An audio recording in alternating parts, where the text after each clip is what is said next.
nakaraan. Ginisa ko. Tapos, nilagay ko yung alugbati. Kaya lang, kasi yung tangkay, sinama ko. Pinalatan muna. Kain muna natin masangkot siya. Bago natin lagyan ko ng sabaw. Para lumata sa loob. Sinangkot siya ko sa patis. Tapos itay natin sa buka. Lagyan natin.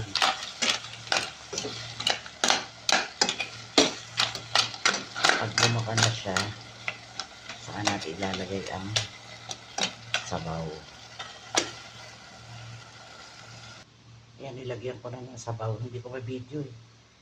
Pag kumulo siya, ilalagay natin itong alugbati. Masarap yan guys.